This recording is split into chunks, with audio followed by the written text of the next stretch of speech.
क्या आप जानते हैं कि यदि हम झारखंड के पुलिस विभाग में महिलाओं की हिस्सेदारी को 33% तक बढ़ाना चाहते हैं तो ऐसा करने में हमें आगे 206 साल और लगने वाले हैं।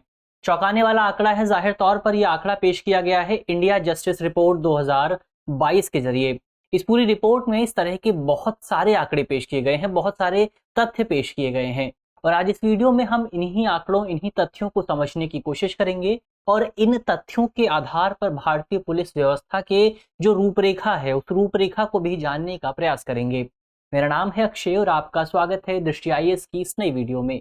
चलिए वीडियो की शुरुआत करते हैं और सबसे पहले वीडियो की रूपरेखा को समझ लेते हैं। तो सबसे पहले हमने वीडियो में न्यूज यानी खबर की बात की। खबर को जानने के बाद हम इंडिया जस्टिस रिपोर्ट 2022 के जो प्रमुख तत्व हैं, जो प्रमुख फैक्ट्स हैं, उन फैक्ट्स को जानने की कोशिश करेंगे, उन बातों पर ध्यान केंद्रित करेंगे जो इस रिपोर्ट में प्रमुख तौर पर पेश की गई हैं। इसके अलावा इन चीजों को जानने के बाद हम भारत में पुलिस बल की, पुलिस व्यवस्था की जरूरत पर भी बात करेंगे और अंत में निष्कर्ष यानी आगे की राह को भी समझने की कोशिश करेंगे। इसके अलावा एक सवाल पर भी बात करेंगे और ये जो पूरा विषय है ये मुख्य तौर पर सामान्य अध्ययन प्रश्न पत्र 2 से संबंधित है। आप इसे प्रमुखतः भारतीय समाज और पुलिस व्यवस्था, इसके अलावा शासन व्यवस्था जैसे खंडों से जोड़कर देख सकते हैं। चलिए वीडियो की शुरुआत करते हैं और सबसे पहले इस पूरी रिपोर्ट के बारे में कुछ बुनियादी बातों को जानने की कोशिश करते हैं। तो ये जो रिपोर्ट है ये 2022 के लिए जारी की गई है और इस रिपोर्ट को जारी किया है टाटा ट्रस्ट द्वारा। रिपोर्ट का पूरा नाम है इंडिया जस्टिस रिपोर्ट 2022 और इस पूरी रिपोर्ट के माध्यम से मुख्य तौर पर भारत के जो अलग अलग राज्य हैं उन राज्यों में जो पुलिस प्रशासन की व्यवस्था है उस व्यवस्था की एफिशिएंसी को जांचने की कोशिश की जाती है, उसकी कुशलता को जांचने की कोशिश की जाती है कि पुलिस व्यवस्था उस राज्य में कितने बेहतर ढंग से काम कर रही है। और इस जांच को करने के लिए इस रिपोर्ट में बहुत सारे फैक्टर्स का इस्तेमाल किया जाता है, बहुत सारे कारकों का इस्तेमाल किया जाता है। कौन कौन से कारक हैं? तो जैसे एक कारक ये हो गया कि उस राज्य में पुलिस बल की संख्या कितनी है, इसके अलावा वहां पर जो महिलाएं हैं उनका कितना रिप्रेजेंटेशन है, शेड्यूल कास्ट, शेड्यूल ट्राइब और अदर बैकवर्ड क्लासेस का कितना ज्यादा रिप्रेजेंटेशन है, इसके अलावा उस पूरी पुलिस व्यवस्था में रिक्तियां कितनी है, वैकेंसीज कितनी है, पूरी स्ट्रेंथ कितनी है। इन तमाम चीजों के आधार पर उस राज्य की पुलिस व्यवस्था की जांच करने, उसकी कुशलता की जांच करने की कोशिश की जाती है और इन्हीं कारकों का इस्तेमाल करते हुए फिर राज्यों को रैंक दिया जाता है कि कौन सा राज्य इस पूरी मामले में सबसे ऊपरी स्थान पर है और कौन सा राज्य सबसे निचले स्थान पर है। इस पूरी रैंक की बात करें तो 2022 के आंकड़ों के मुताबिक इस पूरे सूचकांक में तेलंगाना सबसे पहले स्थान पर है, यानी तेलंगाना की जो पुलिस व्यवस्था है उसको सबसे बेहतर माना गया है। और सबसे अंतिम स्थान पर बात करें तो यहाँ पर पश्चिम बंगाल मौजूद है, यानी तेलंगाना पहले स्थान पर है और पश्चिम बंगाल सबसे अंतिम स्थान पर है, यानी पश्चिम बंगाल की जो पुलिस व्यवस्था है उसे इस रिपोर्ट में सबसे ज्यादा खराब माना गया है। इसके अलावा इस रिपोर्ट में आकलन की सहूलियत के लिहाज से जो तमाम राज्य हैं, कुल 25 राज्यों का आकलन किया गया है और 25 राज्यों को भी आगे चलकर 2 श्रेणियों में, 2 कैटेगरीज में डिवाइड किया गया है।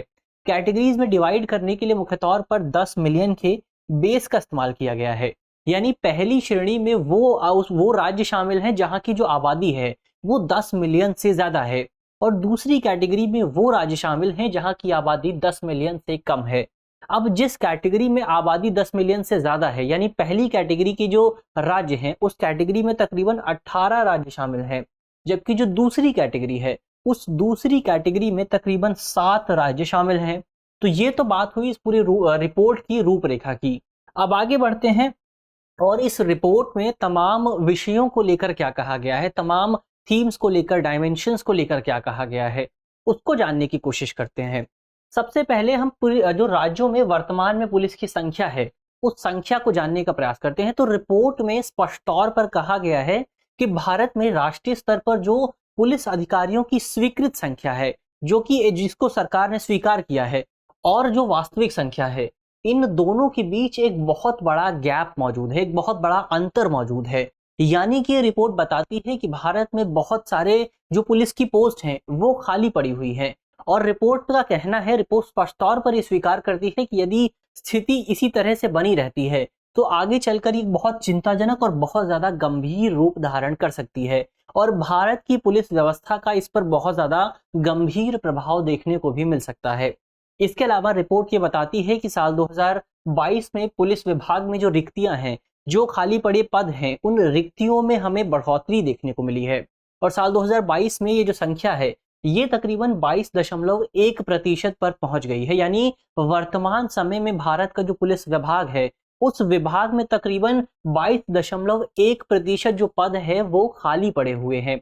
और यदि आप इस आंकड़े की तुलना साल 2020 के आंकड़े से करेंगे, तो साल 2020 में तकरीबन 20.3% सीटें खाली पड़ी थी।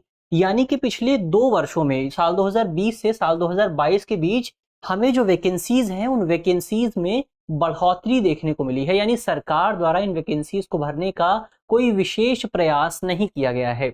इसके अलावा कांस्टेबल्स के मामले में बात करें तो इस मामले में पश्चिम बंगाल ने सबसे ज्यादा खराब प्रदर्शन किया है। पश्चिम बंगाल में तकरीबन 44.1% कांस्टेबल की जो सीटें हैं वो खाली पड़ी हुई हैं, जो पद हैं वो खाली पड़े हुए हैं। और इस मामले में केरल का प्रदर्शन सबसे ज्यादा बेहतर रहा है। केरल में मात्र 4.6% कांस्टेबल की जो सीटें हैं वो ही खाली पड़ी हुई हैं। तो जाहिर तौर पर इन दोनों के बीच का जो अंतर है, ये अंतर भी बहुत ज्यादा बड़ा और बहुत ज्यादा गंभीर हो जाता है। इसके अलावा पुलिस अधिकारियों की बात करें, जो पुलिस ऑफिसर्स होते हैं उनकी बात करें, तो इस मामले में बिहार ने सबसे खराब प्रदर्शन किया है। और बिहार में तकरीबन 53.8% पुलिस अधिकारियों की जो सीटें हैं, जो पद हैं, वो खाली पड़े हुए हैं, जो पोस्ट हैं वो खाली पड़ी हुई है। तो जाहिर तौर पर वर्तमान समय में जो राज्यों की स्थिति है वो बहुत ज्यादा गंभीर स्तर पर पहुंच गई है। इसके अलावा ये रिपोर्ट ये भी बताती है कि पिछले कुछ सालों में कई राज्यों ने अपने क्षेत्र में जो स्वीकृत संख्या है, उस स्वीकृत संख्या में भी कमी कर दी है, जिसकी वजह से वहां का जो गैप है वो कम हो गया है। लेकिन इसका एक प्रभाव ये रहा है कि उस पूरे राज्य में जो पुलिस अधिकारी हैं, उन अधिकारियों पर काम का दबाव बहुत ज्यादा बढ़ गया है। और इसमें जो सबसे पहला नंबर है वो केरल का है। केरल ने अपने क्षेत्र में जो स्वीकृत पुलिस अधिकारियों की संख्या है उसको बहुत ज्यादा कम कर दिया है, जिसकी वजह से हमें यहाँ पर केरल में सुधार देखने को मिलता है। लेकिन ये असल में सुधार हुआ नहीं है। दरअसल केरल ने आंकड़ों को थोड़ा ट्विस्ट कर दिया और इसके माध्यम से ये सुधार देखने को मिला। लेकिन केरल के जो पुलिस अधिकारी हैं उन पर जो दबाव है काम का, वो दबाव लगातार बढ़ता जा रहा है। तो ये तो बात हुई पुलिस अधिकारियों की संख्या की। इसके अलावा शेड्यूल कास्ट और शेड्यूल ट्राइब के कोटे की बात करें, इस पहलू पर विचार करने की कोशिश करें तो भारतीय संविधान में सभी राज्यों के लिए निर्धारित किया गया है कि सभी राज्य की सरकारें अपनी पुलिस व्यवस्था में, पुलिस विभाग में शेड्यूल कास्ट, शेड्यूल ट्राइब और अदर बैकवर्ड क्लासेस के लिए एक कोटा निर्धारित करेंगी। लेकिन इस कोटे की असल आंकड़ों को यदि आप जानने की कोशिश करेंगे तो पता चलेगा कि कर्नाटक भारत का एकमात्र ऐसा राज्य है जिसने इन तीनों कैटेगरीज में अपने कोटे को पूरा किया है। और कर्नाटक के अलावा ऐसा कोई राज्य नहीं है जिसने इस पूरे आंकड़े को छुआ हो, इस पूरे कोटे को पूरा करने की कोशिश की हो। इसके अलावा कोटा विशेष बात करें, स्पेसिफिक कोटे को समझने की कोशिश करें तो सबसे पहले शेड्यूल कास्ट की बात करते हैं। शेड्यूल कास्ट के मामले में हरियाणा ने सबसे बेहतर प्रदर्शन किया है। और हरियाणा ने इस संबंध में शेड्यूल कास्ट के लिए जो कोटा निर्धारित किया था, वहां पर पुलिस अधिकारियों की संख्या उससे तकरीबन 131% के आसपास है। तो जाहिर तौर पर हरियाणा ने बेहतर प्रदर्शन किया है शेड्यूल कास्ट के मामले में। और जो सबसे खराब प्रदर्शन रहा है वो उत्तर प्रदेश का रहा है। उत्तर प्रदेश में निर्धारित कुल कोटे का मात्र 43% सीटें ही भर सकी हैं। तो जाहिर तौर पर यहाँ पर खराब प्रदर्शन रहा है। शेड्यूल ट्राइब के मामले में देखने की कोशिश करें तो यहाँ पर कर्नाटक का सबसे बेहतर प्रदर्शन रहा है। कर्नाटक ने इस संबंध में जो कोटा निर्धारित किया था उसमें से तकरीबन 176% सीटें भर दी गई हैं। तो जाहिर तौर पर कोटे से ज्यादा सीटें, कोटे से ज्यादा नियुक्तियां की गई हैं। और सबसे खराब प्रदर्शन की बात करें तो इस संबंध में सबसे खराब प्रदर्शन असम का देखने को मिला है। तो ये तो कोटे की बात हुई।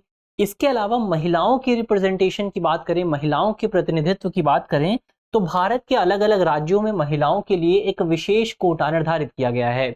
उदाहरण के लिए भारत के 6 केंद्र शासित प्रदेश और 9 राज्य ऐसे हैं जहां पर पुलिस व्यवस्था में महिलाओं के लिए जो कोटा है वो तकरीबन 33% के आसपास है।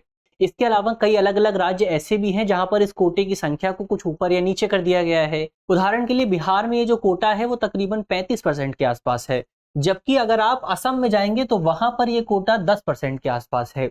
इसके अलावा कई राज्य ऐसे भी हैं जहां पर इस संबंध में कोई विशेष कोटा निर्धारित नहीं किया गया है, कोई विशेष सीमा निर्धारित नहीं की गई है। इसका सबसे प्रमुख उदाहरण है केरल।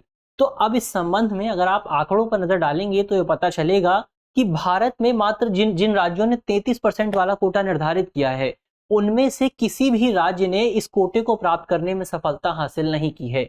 यानी कि भारत का कोई भी राज्य ऐसा नहीं है जहां पर महिलाओं का जो रिप्रेजेंटेशन है पुलिस व्यवस्था में वो 33% के आसपास हो। जो सबसे बेहतर प्रदर्शन रहा है वो सबसे बेहतर प्रदर्शन आंध्र प्रदेश का रहा है बड़े राज्यों के मामले में। और आंध्र प्रदेश की पुलिस व्यवस्था में जो महिलाओं की हिस्सेदारी है, उनका जो रिप्रेजेंटेशन है वो तकरीबन 21.8% के आसपास है। और सबसे खराब प्रदर्शन की बात करें तो सबसे खराब प्रदर्शन झारखंड का रहा है, जहां पर महिलाओं का रिप्रेजेंटेशन मात्र 6.2% के आसपास है। तो ये तो बड़े राज्यों की बात हुई। छोटे राज्यों की बात करें तो छोटे राज्यों के मामले में सबसे बेहतर प्रदर्शन हिमाचल प्रदेश का रहा है, जहां पर महिलाओं का जो रिप्रेजेंटेशन है पुलिस व्यवस्था में वो तकरीबन 14% के आसपास है। और सबसे खराब प्रदर्शन छोटे राज्यों के मामले में त्रिपुरा ने किया है, जहां पर जो पुलिस व्यवस्था में महिलाओं का रिप्रेजेंटेशन है वो तकरीबन 5.3% के आसपास है। तो ये तो महिलाओं के रिप्रेजेंटेशन की बात हुई। तो जाहिर तौर पर इस आंकड़ों से ये पता लगता है कि भारत की पुलिस व्यवस्था में महिलाओं का रिप्रेजेंटेशन बहुत ज्यादा खराब होता जा रहा है और राज्य सरकारों द्वारा, केंद्र सरकारों द्वारा इस रिप्रेजेंटेशन में सुधार करने के लिए कोई विशेष प्रावधान नहीं किया जा रहा। तो ये तो प्रावधानों की बात हुई। अब आगे बढ़ते हैं और भारत में पुलिस बल की जरूरत के बारे में बात करते हैं, इसकी आवश्यकता को और इसको भारत में किस तरह से नियंत्रित किया जाता है, उस पूरी प्रणाली को समझने की कोशिश करते हैं। तो अक्सर हम ये जानते हैं कि किसी क्षेत्र में पुलिस व्यवस्था की जरूरत क्यों होती है। तो पुलिस व्यवस्था की जरूरत होती है ताकि उस क्षेत्र में कानून को बनाए रखा जा सके, ताकि यदि उस क्षेत्र में कोई अपराध होता है तो उस अपराध की जांच की जा सके और स्पष्ट तौर पर नागरिकों की सुरक्षा सुनिश्चित की जा सके। और ये जो तमाम काम हैं ये भारत जैसे बड़े और विविध क्षेत्र में बहुत ज्यादा महत्वपूर्ण हो जाते हैं, क्योंकि यदि भारत में पुलिस व्यवस्था स्थापित नहीं की जाएगी तो सामाजिक स्तर पर जो हमारे तमाम अनसोशल एलिमेंट्स हैं, एंटी सोशल एलिमेंट्स हैं, उनमें बहुत ज्यादा बढ़ोतरी देखने को मिलेगी। तो ऐसे एलिमेंट्स को कम करने के लिए भारत में पुलिस व्यवस्था को बहुत ज्यादा महत्वपूर्ण माना जाता है। और भारत में पुलिस व्यवस्था को लेकर जो वर्तमान समय में कानून मौजूद हैं और जो संस्थागत ढांचा मौजूद है, एक जो हमारे पास एक स्ट्रक्चरल फ्रेमवर्क मौजूद है पुलिस को लेकर, इस पूरे फ्रेमवर्क की जो विरासत है वो हमें ब्रिटिश शासन से मिली है, ब्रिटिश काल से देखने को चली आ रही है। और इस संबंध में भारत में जो तमाम कानून मौजूद हैं, जैसे पुलिस अधिनियम 1861, ये जो पूरा अधिनियम है ये भी ब्रिटिश काल का है। इसके अलावा राज्यों ने इस संबंध में जो तमाम कानून बनाए हैं, जो तमाम नियम बनाए हैं, वो नियम और कानून भी कहीं ना कहीं ब्रिटिश सरकार की व्यवस्था से प्रेरित हैं। लेकिन इसके बावजूद भी अक्सर इन नियम और कानूनों पर ये आरोप लगता है कि ये कानून भारत में जवाबदेह पुलिस व्यवस्था स्थापित करने में असफल रहे हैं, यानी कि एक ऐसी सिस्टम बनाने में असफल रहे हैं जो कि पुलिस को जनता के प्रति अकाउंटेबल बना सके। और यही वजह है कि अक्सर कई जानकारों द्वारा भारत में पुलिस रिफॉर्म को लेकर तमाम तरह के सवाल उठाए जाते हैं, तमाम तरह की बातें की जाती हैं। तो जाहिर तौर पर भारत में पुलिस रिफॉर्म की जो आवश्यकता है वो लगातार बहुत लंबे समय से महसूस की जाती रही है। तो ये तो पुलिस बल की जरूरत की बात हुई। अब अंत में इस पूरे विषय से जुड़े निष्कर्ष की बात करते हैं, आगे की राह की बात करते हैं कि हम अपनी व्यवस्था में सुधार करने के लिए किस तरह के प्रावधान, किस तरह के बदलाव कर सकते हैं। तो जाहिर तौर पर हम कह सकते हैं कि वर्तमान समय में भारत में पुलिस सुधार की बहुत ज्यादा जरूरत है। जरूरत कहाँ पर है? तो हमें अपनी पुलिस प्रणाली को और ज्यादा संवेदनशील बनाना होगा। जो समाज का एक पिछड़ा हुआ वर्ग है उस वर्ग के प्रति संवेदनशील बनाना होगा, महिलाओं के प्रति संवेदनशील बनाना होगा। इसके अलावा हमें पुलिस प्रणाली को और ज्यादा आधुनिक बनाए जाने की जरूरत है, यानी कि पुलिस के पास और ज्यादा बेहतर उपकरण होने चाहिए ताकि समाज में जो अपराध हो रहा है उस अपराध को रोकने में पुलिस अपनी विशेष भूमिका अदा कर सके। इसके अलावा हमें पुलिस को और ज्यादा उत्तरदायी और भरोसेमंद बनाए जाने की जरूरत है, यानी पुलिस को हमें अकाउंटेबल बनाना होगा। अक्सर ये देखा जाता है कि पुलिस हिरासत में कई लोगों की हत्याएं हो जाती हैं और इन हत्याओं के बाद अकाउंटेबिलिटी तय करना बहुत ज्यादा मुश्किल होता है। तो ऐसे में ये इस बात की जरूरत है कि हम पुलिस प्रणाली के अंदर ही उत्तरदायित्व निर्धारित करें, अकाउंटेबिलिटी निर्धारित करें। क्योंकि बीते दिनों इस संबंध में कई रिपोर्ट्स सामने आई थी, कई रिसर्च की गई थी, जिन रिसर्च में बताया गया था कि यदि किसी क्षेत्र विशेष में पुलिस अधिकारी अपने नागरिकों के साथ बेहतर व्यवहार करते हैं तो इस व्यवहार का प्रभाव ये होता है कि इसके परिणाम स्वरूप उस क्षेत्र में कानून के बेहतर पालन को सुनिश्चित किया जा सकता है। तो जाहिर तौर पर यदि साइकोलॉजी का इस्तेमाल करें तो इसके माध्यम से हम अपने समाज में अपराध को कुछ हद तक कम कर सकते हैं। इसके अलावा हमें सामुदायिक पुलिसिंग की व्यवस्था को अपनाने की ज़रूरत है। इस व्यवस्था को अपनाने का मतलब ये है कि हमें पुलिस और समुदाय के बीच एक समन्वय स्थापित करना होगा, एक कोऑर्डिनेशन बनाना होगा। क्योंकि जो अधिकतर अपराध होते हैं वो अपराध खुद समाज के भीतर होते हैं। तो ऐसे में उन अपराधों को रोकने में समाज सबसे विशेष भूमिका अदा कर सकता है। तो ऐसे में समाज को पीछे नहीं छोड़ना चाहिए, समाज को हमें साथ लेकर चलना चाहिए और इसी के माध्यम से हम अपराधों से बेहतर ढंग से निपट सकते हैं। इसके अलावा अक्सर ये भी सुझाव दिया जाता है कि हम भारत में पुलिस शिकायत प्राधिकरण की भी स्थापना कर सकते हैं। अब ये जो प्राधिकरण होगा, इस प्राधिकरण का प्राथमिक कार्य यही होगा कि भारत में पुलिस अधिकारियों के खिलाफ जो शिकायतें आती हैं, उन शिकायतों की जांच की जाए और यदि कोई पुलिस अधिकारी संबंध में दोषी पाया जाता है, किसी व्यक्ति के साथ अनुचित तौर पर व्यवहार करता है, तो उस पुलिस अधिकारी को सजा भी दी जानी चाहिए। ये तो एक उपाय हुआ। इसके अलावा एक जो बेहतर व्यवस्था की जाने की जरूरत है वो ये है कि हमें भारत की पुलिस प्रणाली में महिलाओं के रिप्रेजेंटेशन को और ज्यादा बढ़ाने की जरूरत है। क्योंकि भारत में जो अधिकतर अपराध होते हैं वो अपराध महिलाओं के साथ ही होते हैं। तो ऐसे में यदि पुलिस व्यवस्था में महिलाओं की संख्या ज्यादा नहीं होगी तो महिलाओं की जो समस्याएं हैं उन समस्याओं से निपटने में हम अपने आप को कारगर, अपने आप को सक्षम साबित नहीं कर सकेंगे। तो हमारी पुलिस व्यवस्था में महिलाओं की संख्या को बढ़ाया जाना बहुत ज्यादा जरूरी हो गया है और इसके लिए सरकार कानून लेकर आ सकती है। तमाम राज्यों में ये निर्धारित किया जा सकता है कि वहां पर एक स्पेसिफिक कोटा होगा और राज्य की सरकारों के लिए उस स्पेसिफिक कोटे को भरना अनिवार्य होगा। तो ये तो निष्कर्ष की बात हुई, आगे की राह की बात हुई। अब इस पूरे विषय से जुड़े एक सवाल की भी बात कर लेते हैं। आज का हमारा सवाल है मेंस का और आप 250 शब्दों में सवाल के जवाब को लिख सकते हैं। हमारा सवाल है कि अपराध और उग्रवाद की बदलती प्रकृति को देखते हुए भारत में पुलिस सुधारों और पुलिस व्यवस्था को और समावेशी बनाने की आवश्यकता पर चर्चा कीजिए।